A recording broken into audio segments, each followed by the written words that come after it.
Hi, everyone. I'm Shani DeWent, Marketing Manager at Equal Justice Works. And over to my side in this virtual space is Lan Diep, a 2011 Equal Justice Works Fellow.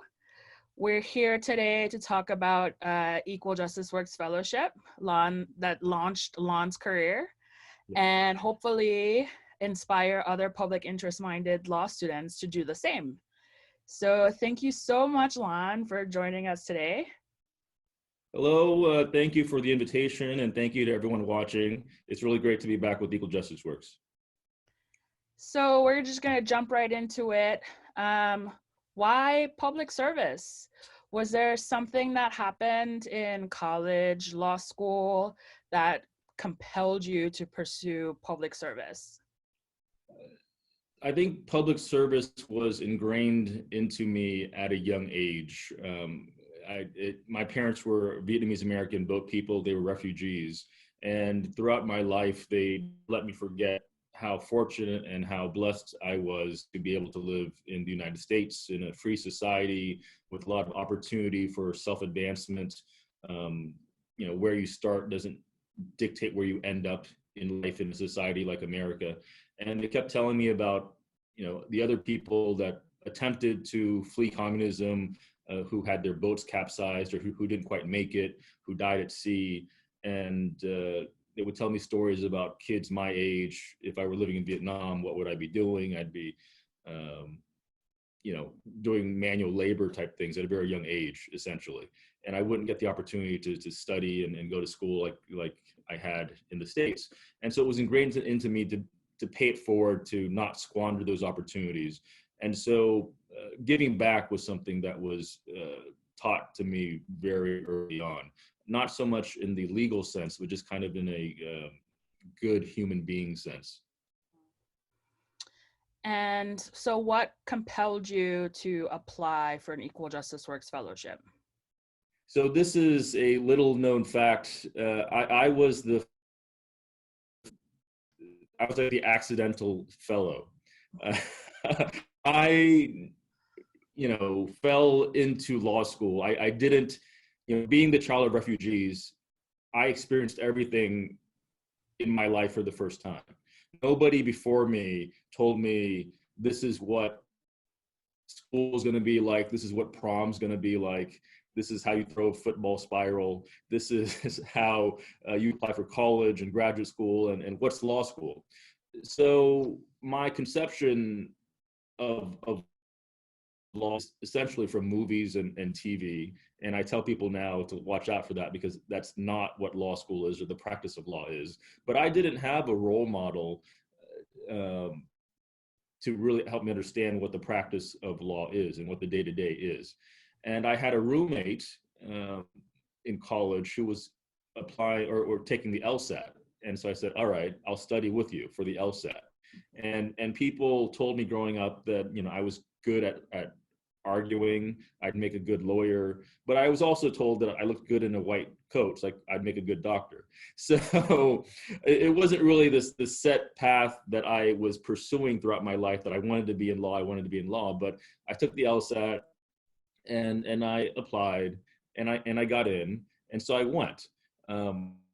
Wasn't in pursuit of any particular goal. It was just kind of this notion that, well, you finish high school, then you go to college, and then after college, what do? There's some sort of graduate program that you have to go to, some sort of graduate program, right?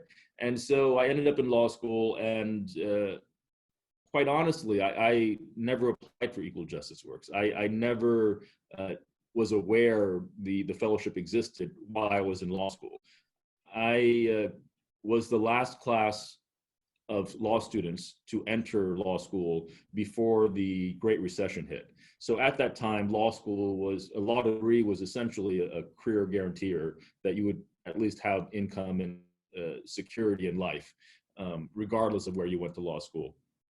And then I realized after my 1L year, or during my 1L year, I had colleagues who were 3Ls who had their offers rescinded. And then as I became a 2L, the 2Ls that became 3Ls also had their offers rescinded.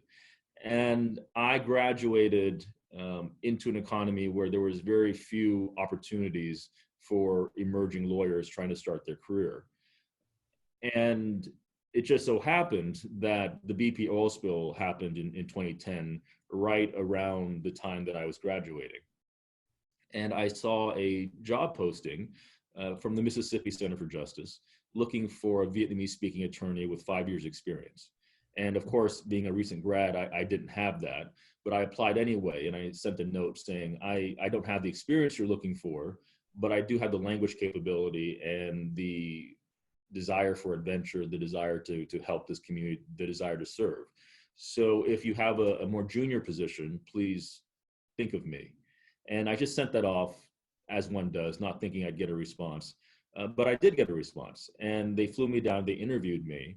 And of course, they didn't give me the senior attorney position or managing attorney position that they were offering. But it just so happened that the director of Mississippi Center for Justice was also on the Equal Justice Works board, or still is, I believe, Martha Bergmark. She shares the building across the way, the office space. And so she talked to David Stern, and they somehow pulled together some extra funding last minute, and they offered me an Equal Justice Works AmeriCorps fellowship. That's amazing. Yeah, that's such an amazing story. And I never even knew that part of your story of getting a fellowship. So thanks for explaining that. Sure. So well, the viewers don't know, but I know that your fellowship provided legal work to the Vietnamese community in Mississippi, fishermen, small business owners, and other victims of the aftermath of the BP oil disaster in 2010. And you kind of touched on it before, but what drove you to pursue that specific work through this fellowship? I felt that it was of the moment. It was in Mississippi and in New Orleans, but it was a national disaster. Gallons and gallons of oil spewing out daily into the Gulf Coast, and the fact that there was a Vietnamese American community there spoke to me. The fact that the Gulf Coast community more broadly was just beginning to recover from Hurricane Katrina a few years before, and for this to happen, further devastation. I felt that I wanted that experience of offering what I could to help in a disaster, no matter what that assistance was. If I could do something to better somebody's life, I wanted to be there, and I wanted to challenge myself. I grew up in Texas. I moved to California. But still, the notion of Mississippi was foreign to me in my mind, right? And so I wanted to experience the Deep South. I wanted to see what that was like, and I jumped at the opportunity. And were there any memorable moments, one or two moments that you can talk about that lessons learned or things that you may have done differently during that fellowship? Sure. You're talking about memorable moments. I was the only, as far as I know, and I'm pretty sure this checks out, I was the only Vietnamese American Vietnamese speaker in Mississippi who could provide anybody any assistance in a legal context. There were attorneys, Vietnamese speaking attorneys in Texas, in Houston, a few in New Orleans, but none in Mississippi, as far as I know, none in Alabama. And so I was driving back and forth and kind of offering advice and insight and helping people with their paperwork. When I took the bar in Mississippi and passed, I checked, and I couldn't find another Vietnamese person in the entire state. So I'm going to claim that I'm the very first Vietnamese American licensed in the state of Mississippi. But the memory that I have is within the first 3 months of my being in Biloxi, I was on a panel at an ABA conference explaining what we were doing and what we were learning on the front lines of the BP oil disaster. And this is me, somebody who's unlicensed at the time, sitting there talking and offering continuing learning education credits to licensed attorneys. And that was just so wild to me. And it really drove home, how much on the front lines I was. And the things were changing on the ground minute to minute, day by day. And I was the only one, well, not the only one, but me and the folks at the Mississippi Center for Justice, we were part of the few who were experiencing that firsthand. And it was wild because we had insights and we knew things before the press knew them. And it was a really interesting time. And I think the lesson for me out of that is community lawyering it's completely different beast. It really doesn't matter your pedigree in terms of what school you came out of and what your GPA was, how high your LSAT score was. It's more about, can you win the trust of the community you're trying to serve? Can you connect with them either through language or culture or just a willingness to listen and somehow bringing their guard down, that they would entrust in you their fears and their problems more than they would resist because they have a general fear of the legal process or government or asking for help overall.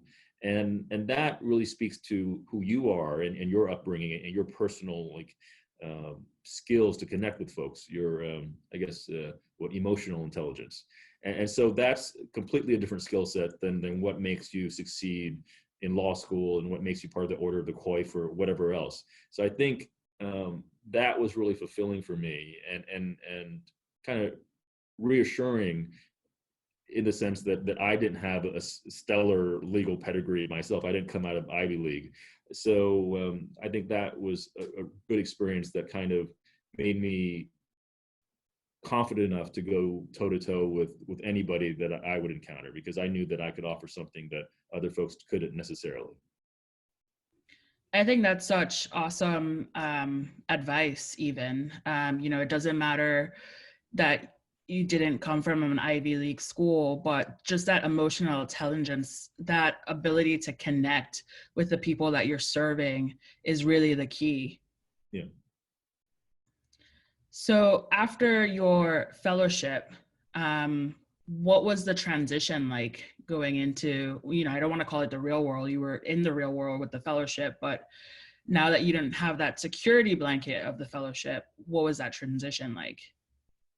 So I transitioned away with a short stint on the Obama presidential campaign. There was an opportunity to serve, and I'd always wanted to be part of a presidential campaign. So I went and I joined the Obama campaign as an organizer of Las Vegas, Nevada. And that was an interesting experience. I like to do things for novelty's sake, because I think I could do anything for 1 year or a short time. And I like to test myself in that way. But after that experience, I did return to legal services. I went to what was then called the Legal Aid Society Employment Law Center. Now it's called Legal Aid at Work, I believe. And they did employment law, or they do employment law. And I directed a program called the Vietnamese American Workers' Rights Program, where I offered these services again in Vietnamese. So in some ways, it was a continuation of what I was doing previously, but it was different, and I got to use the skills that I learned in Mississippi with that community and apply them in a different situation and a different community. So I got to expand on my skill set and my experience, but also had to kind of adjust. And I had to learn that what worked in a particular, deep South community doesn't necessarily work in the Bay Area, which is a whole other, geographic location. So I guess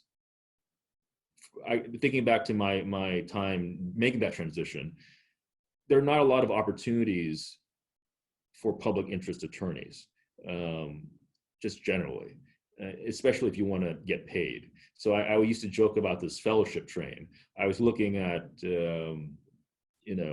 after Equal Justice Works, what could I do? I could stay in Mississippi if there was a job offer, or I could apply for other things like a Skadden, or Yale has a public interest fellowship. And there are these other minor, I shouldn't say minor, but less prevalent fellowships that private law firms do offer, but they offer it to one or two individuals a year, as opposed to the programs like Equal Justice Works that offer it to multiple fellows a year. And you can apply for those. But the thing with that is, if you do that, what I call follow the get on the fellowship train, you have to be open to moving around, because you can't just say, I want to live in New York City, and then also I'm going to become a public interest lawyer in New York City and also make enough money to live there. You kind of have to follow where the opportunity is. I went to Mississippi. The second fellowship might have taken me to Tennessee or North Dakota or wherever. You can't easily dictate that I want to be in San Francisco or LA or wherever that is, and also I'm going to get paid to do what I love to do. So there has to be this sort of flexibility to it. I do think that had I stayed in California after I graduated law school and not gone to Mississippi, given that economy at the time, and there are parallels with the economy that our graduates are perhaps about to enter right now with COVID-19, the legal opportunities are few and far between. And so I would have struggled in California to find something prestigious, to find something that I thought was meaningful. I eventually would have found something, I'm sure, but it might have been something like document review that would just pay the bills, but not bring me personal fulfillment.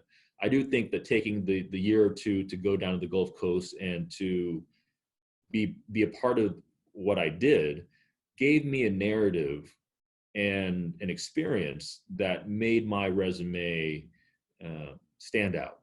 And it didn't mean that I would get every interview, every job that I applied for, but more often than not, I think it got my foot in the door for an interview. And from there, I could expound on my experience and see if I was a fit for what they were looking for. But I cherish my time with Equal Justice Works and my time in Mississippi because, like you said, it kickstarted my career in that way. I because of that experience in Mississippi, I was part of a front page story in the New York Times. I got recognition from President Obama and President George Bush the father. I was Huffington Post's greatest person of the day for one day, and so with that kind of notoriety, if you could call it that, it made my resume stick out, and it opened up a lot of doors for me in terms of my next steps. And so I always say that Equal Justice Works gave me a solid foundation to pursue what I wanted to do next, and I can trace it directly from EJW to where I am now, which is a city council member in the 10th largest city in America, San Jose, California. Yeah, so I was actually just gonna try and merge kind of like those two things that you were talking about, because you were saying, you could chase the fellowships and move around, but you didn't do that, and you actually went back to California. So if you could talk about that, why San Jose? What led you back to California? Yeah, so my family's in California. My mom and brother, they're in San Jose, and although I consider myself a Texan and from Houston, Texas, born, but San Jose has been home for most of my adult life since high school, and I wanted to come back to be closer to family. And you're right, when you insist on being someplace, you're limited to the options around you. And going into the second fellowship that I had with the Legal Aid Society doing workers' rights, that was fulfilling personally, but it wasn't ideal in terms of pay and being able to live comfortably in the Bay Area. I still joke that as a legal fellow, I was undateable. I was kind of living paycheck to paycheck, and I had public service loan forgiveness, but I still had to pay the bills every month. But it wasn't easy to eat out, or much less pay for somebody else's dinner, or even to do it frequently. So, but it's a choice that you make, because what's the narrative you want? What's your day-to-day like, and what kind of career do you want to have? And for me, I haven't really spent much time in the private sector. For me, it's been about public service because I like that fulfillment. I like adding value and solving people's problems. So I didn't mind it, but it's not a choice that everybody can make. And for me, I wasn't even pursuing politics so much that it was just that there was a seat that opened up and people suggested I run, and I laughed at it. And I said, no, that's very kind of you, but that's not for me. Um, but the more I thought about it, I thought, well, this is a special election. Again, going with why not try it? I can do anything once for a short period of time. The special election was 6 months as opposed to a 1 year trot, a 1 year race. And so I thought, okay, I could go to Mississippi for 2 years. I can, do a presidential campaign for a few months. I can run for office myself for a few months, and let's see how it goes. And I ended up losing by 13 votes. and so I kind of got the bug, and because it was a special election, the person who beat me had to run again the very next year for a full term. And I came back and I ran again, and I beat him by 12 votes. So that is a very long-winded, interesting story. But the point being that you never know until you try. And I think my narrative of, even before Equal Justice Works, doing jobs that were public service facing, really substantiated my claim and my argument that I'm made for public service, and I know how to help communities, and I will legislate and govern with my community in mind. So now I'm a council member, and now I'm up for re-election. That's an amazing story. And talk about the power of a vote. Losing by 13, winning by 12. That's wow.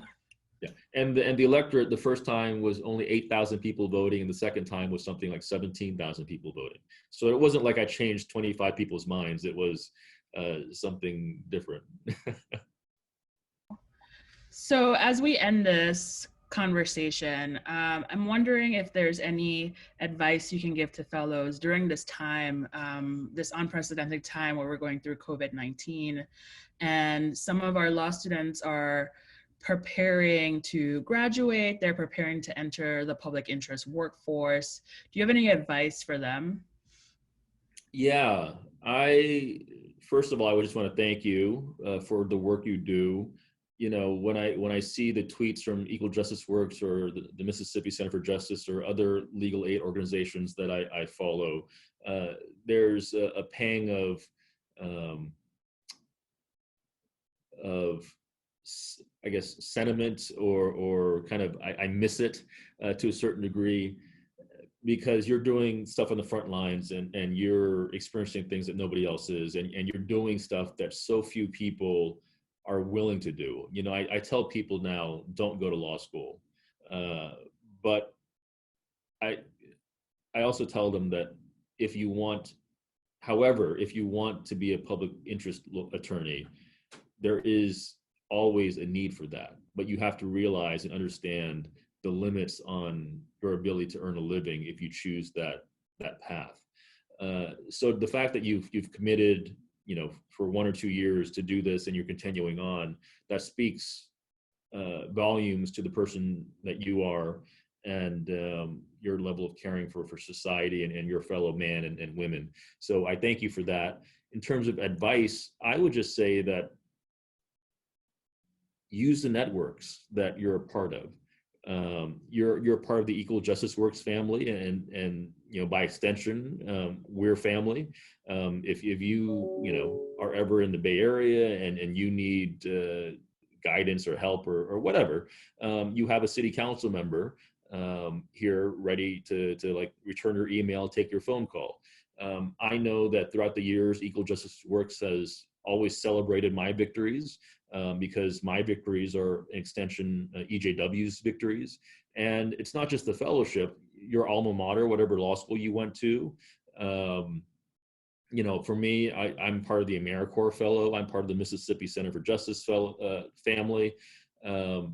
So thinking of all the alumni groups, interest groups that you're a part of, and leveraging that, because they want to celebrate you. They want to celebrate your accomplishments because, again, by extension, your wins are their wins. And they get to go back and say, look, our alumni class of whatever, 2018 is now graduating from Equal Justice Works, and now they're moving on to becoming whatever, whatever, whatever. They want that. They want to promote you, and let them, because it's that kind of buzz that you're able to generate somehow, that extra line and link that you're able to add to your resume or your LinkedIn profile, that helps flesh out this narrative of you and your career path and your ascension to whatever wonderful things that you want to do next. And I think if you're able to, help each other out, leverage that, I think that's good and important in making you stand out. Because if you're entering a COVID-19 economy, and I don't know what that is yet, but I imagine it'll be worse, much worse than what I entered during the Great Recession, you're going to need to find novel ways to stand out. And I think that you need to be more willing to do things like take a chance and go to Mississippi, whatever your version of Mississippi is. For me, it was Mississippi. For you, it might be something else. But my point is, it's going to be much more difficult on you if you insist that, I'm going to do this, but I'm going to do it while living in Chicago. And Chicago is it for me. Because in Chicago, there are opportunities for sure, but they're only, I don't want to say a number, but I can only think of like 2 or 3 legal aid organizations in Chicago, the greater Chicago area, that I know of. And all of those folks, they're not always hiring, and they're usually hiring for entry-level positions. And those positions, as you know, are generally fellowship funded or LSC funded or some sort of source funded. And every year, you have to have these galas and banquets to fundraise, to pay for the fellows and to pay for the people who keep on working there. We don't have to do the billable hour in legal aid, which is a blessing, but we have to hustle for the money to make sure that we are employed for the next year, which is a problem and a thing all in of itself. So you need to be flexible, and you need to be willing to take the opportunities where they come, because if you take those opportunities, you could really turn it into something wonderful. Well, I can't promise you anything, but I think that those of you willing to reach and take that chance are in a better position to achieve great things, because you're not limiting yourself to any geographic area or anything. If the sky's a limit, then you can really reach for the sky. That's so awesome advice. And once again, I want to thank you, Lan, for joining us today and talking to prospective fellows, law students, and even the law school professionals that are helping them guide their careers into public interest work. So thank you so much. And we will continue to celebrate your wins and champion your work as always. And so happy that we're able to take the time to talk to us today. Of course. Thank you so much. Good luck, everybody. I mean it. We're family. Reach out if you need. Take care.